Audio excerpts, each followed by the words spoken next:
Good morning friends, आप सभी का एसबीआई सिक्योरिटीज के डेली मॉर्निंग पॉडकास्ट में स्वागत है। पहले देख लेते हैं कल इंडियन मार्केट में क्या हुआ। कल हमने देखा कि कल एक लैकलस्टर डे था, कोई ज़्यादा एक्टिविटी इंडियन मार्केट में थी नहीं, स्पेशली इंडेक्स के लिहाज से हल्का फुल्का करेक्शन देखा हमने सेंसेक्स और निफ्टी में। हालांकि स्टॉक स्पेसिफिक एक्शन काफ़ी रहा इक्विटी मार्केट में। तो कल अगर हम देखें कल जो एडवांस टू डिक्लाइन रेशियो था कल फिर से बुल के फेवर में था। 2120 स्टॉक्स ने पॉजिटिव में क्लोजिंग दी है और 1778 स्टॉक्स ने नेगेटिव में क्लोजिंग दी है। अगर मैं 52 वीक हाई की बात करता हूं तो तकरीबन 385 स्टॉक्स ने 52 वीक हाई का लेवल दर्ज किया है और 24 स्टॉक्स ने 52 वीक लो का लेवल दर्ज किया है। और अगर मैं 52 वीक हाई की बात करूं तो उसमें से जो मुख्य नाम मेरे सामने आते हैं वो है IRCTC, Bharat dynamic, team lease services, Prince pipe, siemens में एक अपना एक सेगमेंट का डीमर्जर की अनाउंसमेंट की ग्लोबल लेवल पे, उसके बाद इसमें स्टॉक में रैली आई। HFCL, जाइडस लाइफ को एक ड्रग का अप्रूवल मिला, Hindustan copper, India bull housing, Shyam metallic, NALCO, IRB, Zomato, yes bank, Jubilant pharma, Exide, भेल, झिंसार, बजाज ऑटो, वरुण बेवरेजेस और एंजल वन। और अगर मैं 52 वीक लो की बात करूं तो कोई लंबी सूची है नहीं। एंड्योरेंस टेक्नोलॉजी 52 वीक हाई पे था। इंडियन होटल 52 वीक हाई पे था। United spirit, Hindalco. तो लिस्ट काफी लंबी है। तो ये क्लियरली एक दर्शाता है कि मार्केट अब जो है इंडेक्स के हट के स्टॉक स्पेसिफिक एक्शन की ओर फोकस कर रहा है। हालांकि अंडर करंट अभी भी स्ट्रांग है और मार्केट जैसे जैसे कोई सेक्टर में या कोई स्टॉक्स में कोई डेवलपमेंट हो रही है तो उसे रिवॉर्ड कर रहा है। अब ग्लोबल मार्केट से पर्सपेक्टिव से कल अगर यूएस मार्केट की बात करें तो कल यूएस मार्केट कल पॉजिटिव में थे। डाउ जोन्स, नैस्डैक, S&P तीनों, डाउ जोन्स फ्लैट था और S&P और नैस्डैक ने तकरीबन 0.5% की पॉजिटिव की क्लोजिंग दी। नैस्डैक का कल 8वां दिन था जहां कंसिस्टेंटली एक पॉजिटिव में क्लोजिंग दी है और S&P 500 अब ये सिर्फ 1% मात्र दूर रह गया है अपने लाइफ टाइम हाई से। एक कल यूएस में स्टील कंपनीज के शेयर फोकस में थे क्योंकि जो जापान की निप्पॉन स्टील है उन्होंने अनाउंस किया कि जो यूएस स्टील करके जो कंपनी है उसे खरीदेगी वो $15 बिलियन में। और इसके चलते यूएस स्टील जो नाम की कंपनी है वो 26% ऊपर थी। अगर मैं बाकी पैरामीटर की बात करूं तो कोई ज़्यादा चेंज है नहीं। क्रूड ऑयल तकरीबन $77 के आसपास चल रहा है। डॉलर इंडेक्स 102.5 के आसपास है और 10 year US bond yield trading close to 3.92%। आज अगर एक मेजर इवेंट जो है जो स्ट्रीट के रडार पर रहेगा वो बैंक ऑफ जापान की पॉलिसी, मॉनेटरी पॉलिसी। और बैंक ऑफ जापान की पॉलिसी इसलिए इम्पोर्टेंट है कि एक जापान ही ऐसी इकोनॉमी है जहां इंटरेस्ट रेट अभी निगेटिव है और इसके चलते एक मेजर सोर्स ऑफ फंडिंग है। तो अगर आप देखेंगे ग्लोबली काफ़ी सारे फंड मैनेजर जापानीज इकोनॉमी को यूज करके ग्लोबल एसेट में पैसा लगाते हैं।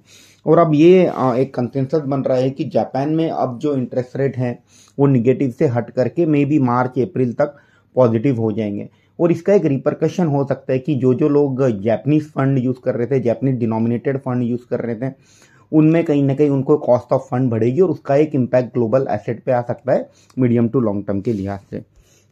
अब देख लेते हैं ऐसी कौन सी डेवलपमेंट है, न्यूज़ है जो आज हमारे रडार पर होनी चाहिए। सबसे पहले ऑयल अपस्ट्रीम कंपनी जैसे रिलायंस, ONGC, ऑयल इंडिया ये फोकस में रहेगी। गवर्नमेंट ने जो विंडफॉल टैक्स है पेट्रोलियम क्रूड पे वो घटा 1300 रुपये पर टन तक घटा दिया है जो कि 5000 रुपये पर टन था। तो एक रिलायंस में रिलायंस, ONGC, ऑयल इंडिया में एक हल्का सा पॉजिटिव रिएक्शन आज हम मार्केट में देख सकते हैं। इसके बाद इंडिया ग्लाइकॉल जो कि एक लीडिंग इथेनॉल मैन्युफैक्चर है, उन्हें कल ऑर्डर मिला 1164 करोड़ का to supply the ethanol to oil marketing company. तो आज ये स्टॉक फोकस में रहेगा। देवयानी इंटरनेशनल ने कल अनाउंसमेंट की कि थाईलैंड के जो मार्केट है उसमें ये 274 KFC के जो रेस्टोरेंट है वो इसमें एक्वायर करेंगे पार्टनरशिप के द्वारा। तो ये स्टॉक में एक मीडियम टू लॉन्ग टर्म के लिहाज से ये स्टॉक फोकस में रहेगा। इरकॉन इंटरनेशनल को कल एक फेवरेबल वर्डिक्ट मिला है जिसमें इन्होंने जो एक केस फाइल किया था उसमें इनके फेवर में 104 करोड़ का जो डील है वो फेवर में आएगी और इसके चलते आज ये स्टॉक फोकस में रहेगा। कि अगर ये जो पूरा सीजन चल रहा है, काफ़ी सारी कंपनीज के QIP और ब्लॉक डील्स हो रहे हैं। तो अगर मैं QIP की बात करूँ तो किन्स टेक्नोलॉजी जो है उसका QIP आ रहा है 1400 करोड़ का QIP है। इशू प्राइस है 2424। लॉन्ग टर्म के लिहाज से पॉजिटिव रहेगा कंपनी के लिए। JTL इंडस्ट्रीज इन्होंने एक अपना फंड रेजिंग प्रोग्राम अनाउंस किया है 1310 करोड़ का, जो कि मिक्स ऑफ QIP और वारंट इश्यूएंस रहेगा। इसमें प्रमोटर भी पार्टिसिपेट कर रहे हैं। और रिसेंटली हमने JTL इंडस्ट्रीज के मैनेजमेंट से मुलाकात भी की थी और काफ़ी अच्छे लॉन्ग टर्म के एंगल लिहाज से काफ़ी अच्छे ग्रोथ प्रोस्पेक्ट दिख रहे हैं। कंपनी का जो कारोबार है वो पाइप बनाने का है। L100 H100 पाइप जो है मोस्टली वाटर और गैस पाइपलाइन गैस सेगमेंट में जाते हैं। लॉन्ग टर्म के लिहाज से JTL इंडस्ट्रीज के लिए पॉजिटिव रहेगा। सैटिन क्रेडिट केयर इनका भी QIP खुलने जा रहा है और आज इसकी बोर्ड मीटिंग है। इसमें आज कंपनी अपने QIP के लिए अप्रूवल देगी। आर्चियन केमिकल में कल हैंड चेंज हुआ। कल हमने देखा कि जो गोल्डमैन सैच है, टाटा AIA लाइफ इंश्योरेंस है और DSP म्यूचुअल फंड है, इन्होंने तकरीबन 2.5% स्टेक आर्चियन केमिकल में लिया और इसके सामने कोई प्राइवेट इक्विटी ने अपना स्टेक सेल किया है। वेदांता फोकस में रहेगा। वेदांता ने एक इंटरिम डिविडेंड अनाउंस किया है 11 रुपये पर शेयर का। अगर मैं डिविडेंड यील्ड के लिहाज से बात करता हूं तो तकरीबन 3 से 4% का डिविडेंड यील्ड आता है वेदांता के ये इंटरिम डिविडेंड के चलते हुए। और इससे ये होगा कि जो वेदांता रिसोर्सेज लिमिटेड है, जिस पे कर्जा है, जिस पे डेट की तकलीफ चल रही है, कंपनी ये जो डिविडेंड के पैसे से अपना जो टेम्पररी जो डेट का इंटरेस्ट का जो भुगतान है वो कर पाएगी। KPI ग्रीन, इसमें भी एक QIP ओपन हुआ है 300 करोड़ का और ये कंपनी हमारे कवरेज में है, हमें काफ़ी अच्छी लगती है। सोलार प्ले है। एक बार आज शायद स्टॉक हल्का सा नेगेटिव रिएक्ट करेगा। QIP का जो प्राइस है काफ़ी डिस्काउंट पे अनाउंस किया है। Once this QIP is over शायद फिर हम इसमें फिर एक अपमूव देखेंगे। KPI ग्रीन के लिए ये फंड रेजिंग काफ़ी इंपॉर्टेंट था। इन्हें जो अभी रिसेंटली गुजरात गवर्नमेंट से जो बड़ा कॉन्ट्रैक्ट मिला था उसे एग्जीक्यूट करने के लिए कंपनी को इक्विटी इन्फ्यूजन करना काफ़ी जरूरी था और ये एक पॉजिटिव रिएक्शन हम KPI ग्रीन में मीडियम टू लॉन्ग टर्म के लिहाज से देखेंगे। अपोलो टायर, आज इसमें वॉबक पिंकर्स अपना स्टेक बेचेगा 850 करोड़ का और ये जो डील है ये इंक्रीज साइज जो है बढ़ करके 1650 करोड़ भी हो सकती है। अपोलो टायर में हम एक ब्लॉक डील आज मॉर्निंग में होते हुए देखेंगे। चावल कंपनी आज फोकस में रहेगी। गवर्नमेंट ने कल एक अनाउंसमेंट की है, इनसे मुलाकात की है चावल कंपनीज के साथ और कहा है कि जो चावल के दाम है कंट्री में काफ़ी ऊपर जा रहे हैं तो इसे कंट्रोल में करना चाहिए। तो कहीं एक निगेटिव रिएक्शन आज हम चावल कंपनीज के है जैसे KRBL, LT food, Chamanlal Sethia, इनमें एक निगेटिव रिएक्शन आज हम मार्केट में देख सकते हैं। ओवरऑल न्यूज़ फ्लो के पर्सपेक्टिव से इतना ही रहेगा। अगर अब मैं IPO की बात करता हूं तो आज 3 IPO खुलने जा रहे हैं। वो है हैप्पी फोर्जिंग, क्रेडो जो कि एक मुफ्ती ब्रांड का ओनर है और RBZ ज्वेलर।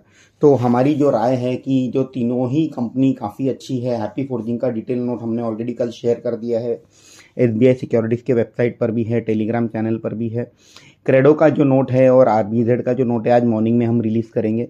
तीनों कंपनी काफ़ी अच्छी है। हैप्पी फोर्जिंग एक one of the leading forging और मशीनिंग कंपोनेंट कंपनी है, काफ़ी अच्छी कंपनी है, 18 से 20% का EBITDA मार्जिन बनाती है। तो ये कंपनी आज का IPO ओपन होगा तो आपसे रिक्वेस्ट रहेगी कि आप ये IPO में आप अप्लाई कर सकते हैं लॉन्ग टर्म के लिहाज से। फिर दूसरी कंपनी है RBZ ज्वेलर जो कि एक होलसेलर और एक होलसेल मार्केट जैसे जो बड़े ब्रांड्स होते हैं उनके लिए कॉन्ट्रैक्ट वर्क, जॉब वर्क करता है, होलसेल ज्वेलरी बना करके बेचता है।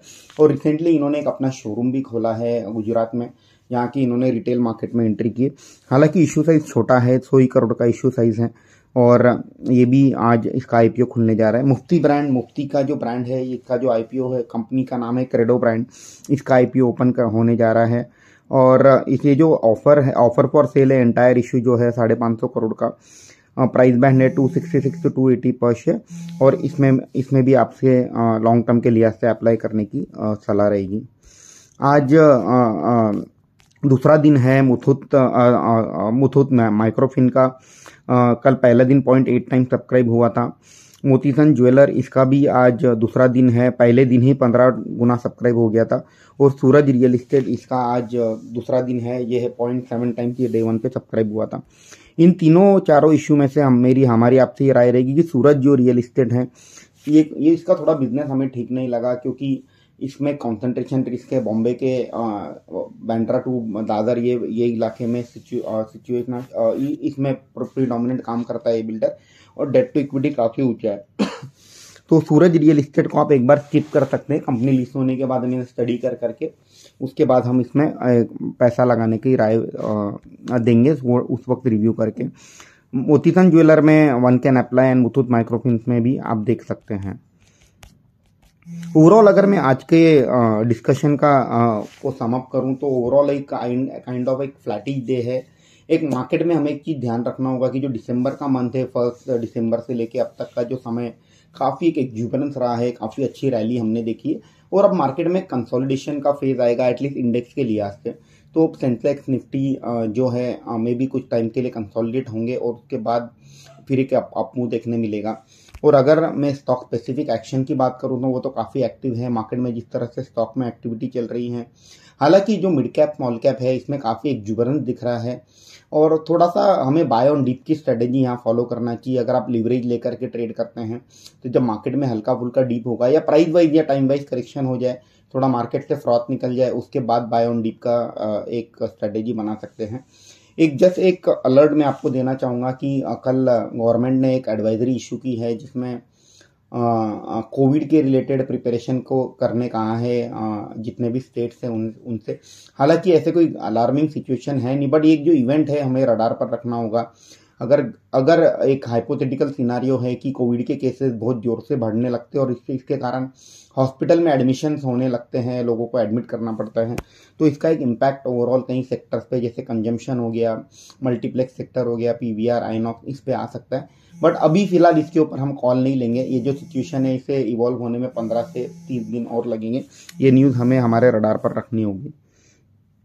स्टॉक स्पेसिफिक एक्शन जारी रहेगा मार्केट में, और जिस तरह से रेट सेंसिटिव सेक्टर है जैसे बैंक्स हो गया, इंफ्रा हो गया, एनबीएफसी हो गया, इनमें कहीं ना कहीं बाय ऑन डीप की स्ट्रेटेजी हम अपना सकते हैं। आज के लिए इतना ही। आपका समय देने के लिए धन्यवाद।